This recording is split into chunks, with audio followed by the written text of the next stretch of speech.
Thank you very much. Good evening and welcome to the show. This is the second show. And I don't know why, but we didn't get any complaints about the first show. We're either getting cleaner or nobody's watching the show. An American in Dublin goes up to a little drunk and he says, "Excuse me, sir, but why do you have those yellow lines down the side of the pavement?" And he says, "They're to signify there is no parking at all." And he said, "The double yellow lines?" He said, "To signify there is no..." And he's trying to put the bits of plaster on his bum. And he can't see, so he has a look in the mirror. And he's going, puts them all on, goes to bed. In the morning, the wife comes in. She says, "You were drunk last night." He said, "Oh, was not." She said, "What's all that sticking plaster on the mirror?"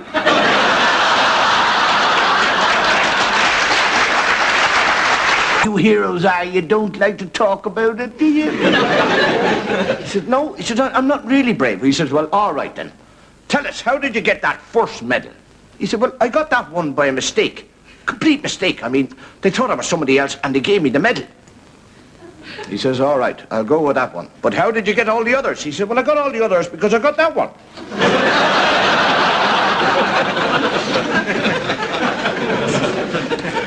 Look at the Irish fellow who's the father of 18 children, Catholic. Because we don't have any of that pills and all that rubbish.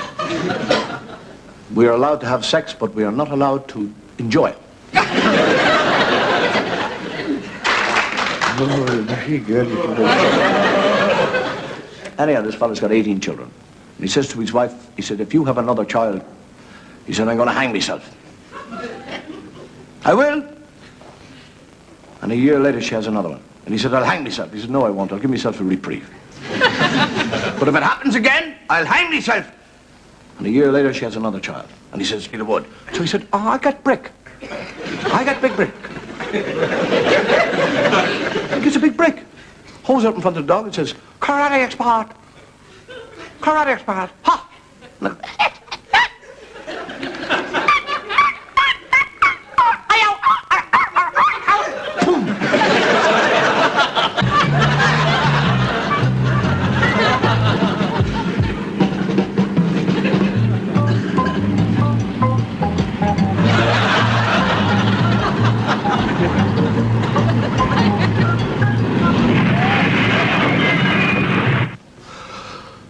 Out.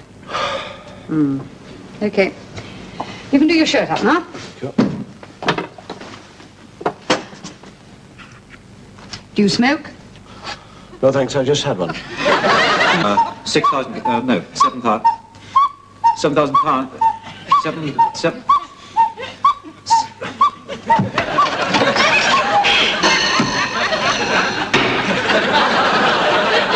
Now, let's start again, shall we? Can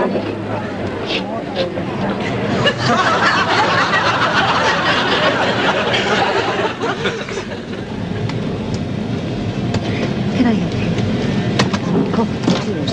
All right, nobody move. This is a hijack.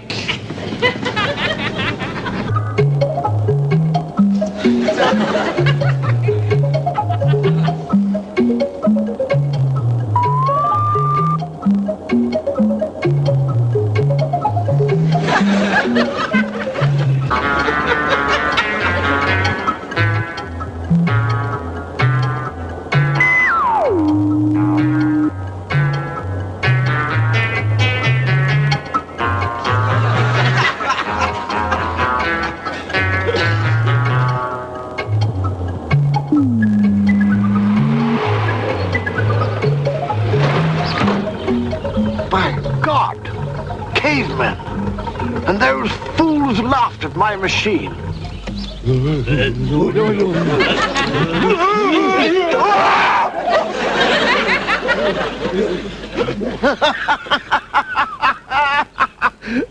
afraid of a horn there. I'm afraid you can't talk it.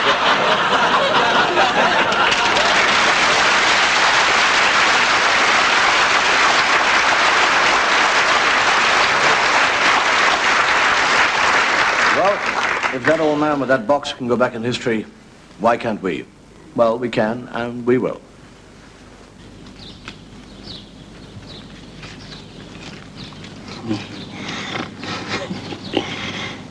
Look what I've invented. What is it? I'll call it the donut.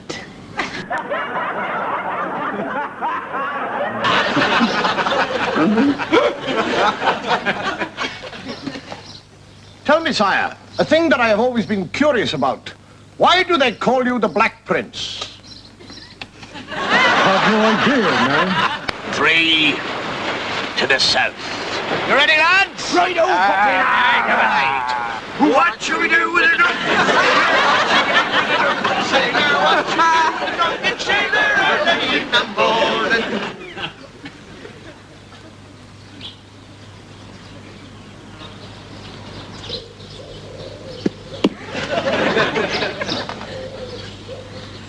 That's it.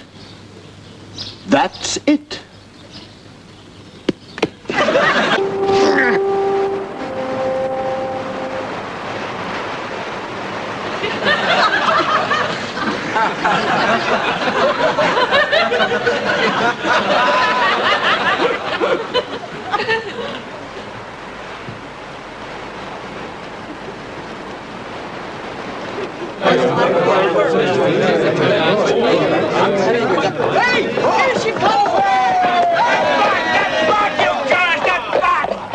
Every single man jack of you made a solemn promise not to watch as the fair Lady Godiva rides down the main street of our city. But, Squire, she'd be naked.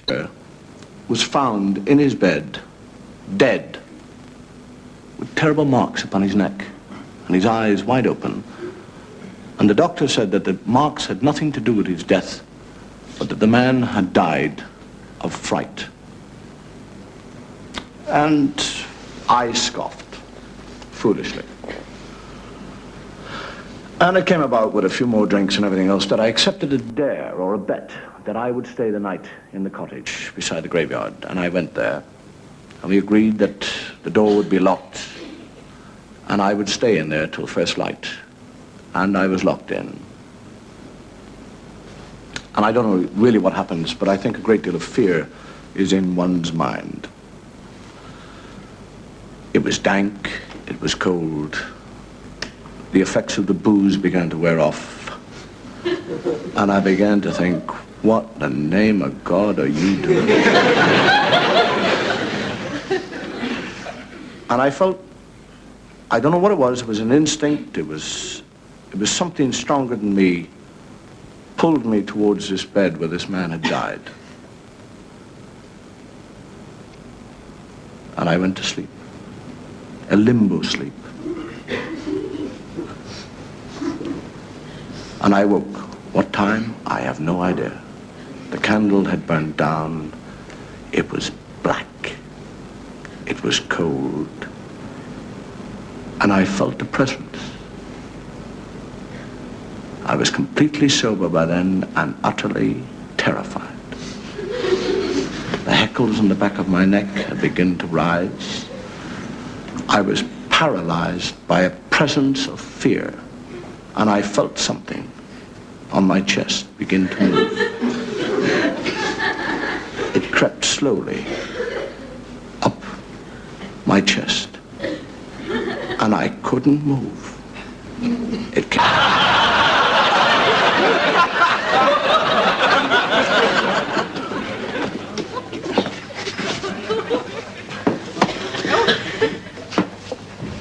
Give me a whiskey. Man, I've given you the best years of my life. You've got no drive, no ambition. That's your trouble. Right, this is a hold-up. Get back. Anybody moves, she gets it.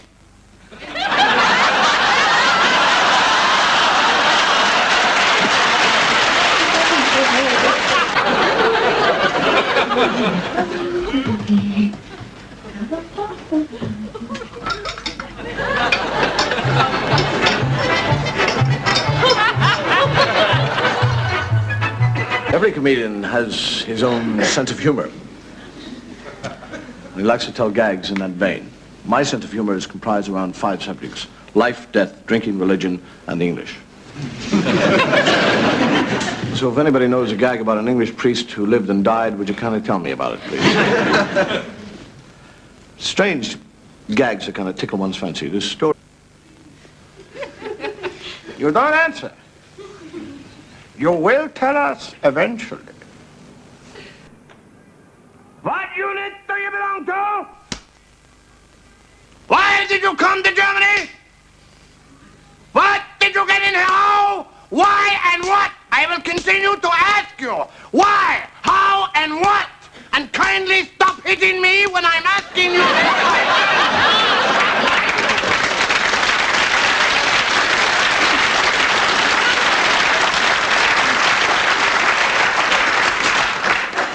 I'm not doing gags like that anymore.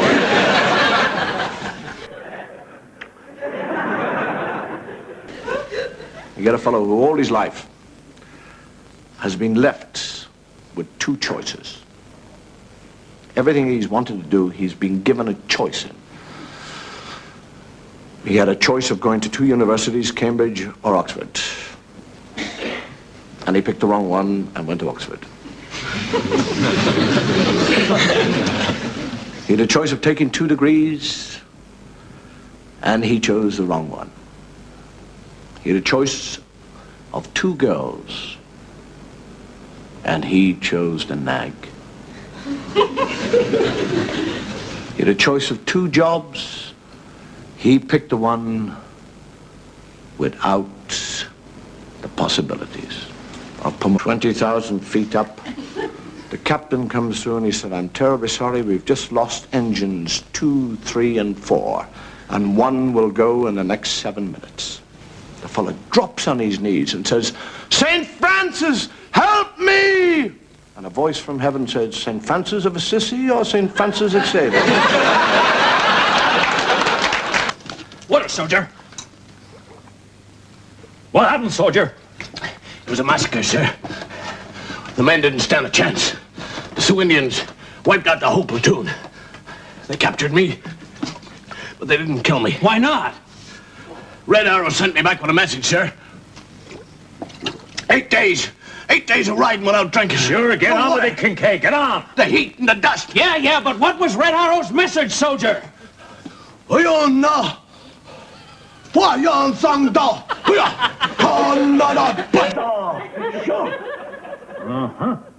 And what does that mean?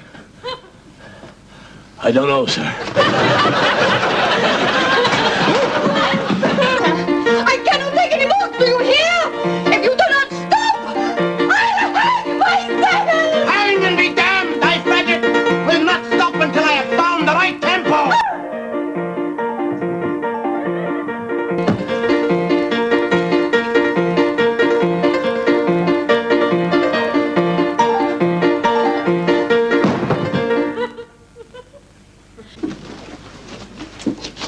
Okay, man, the stage will be along pretty soon, so get outside and take up your positions. Just a moment, Blackjack. Who says you give orders? Who says you're the leader of this outfit? You reckon you could do a better job of it? I sure do.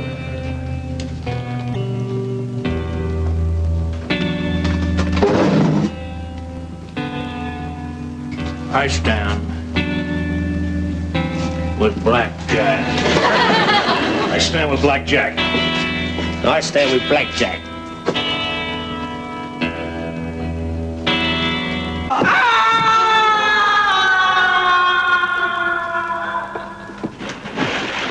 Goodbye, Sir Lionel. The jet?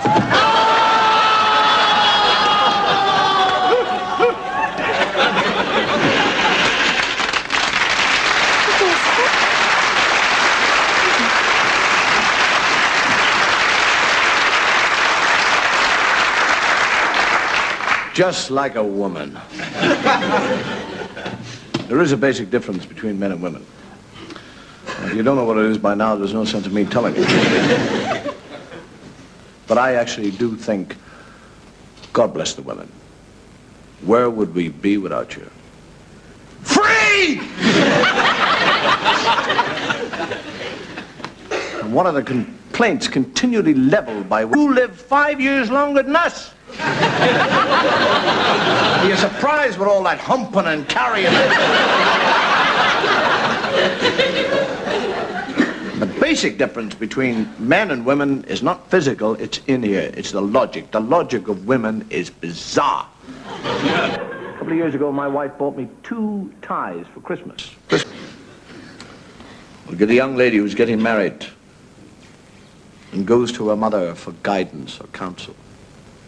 Says, Mummy, I'm terribly embarrassed about getting undressed in front of Charles on our first wedding.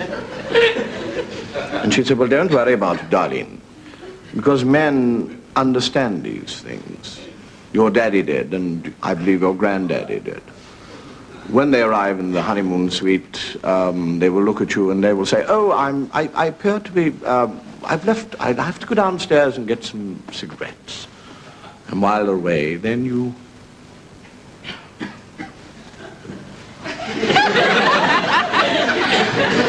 and prepare yourself. Into the bed, all the pillows popped up, sitting there. And he comes back in and he says, what are you doing there? We haven't had lunch yet.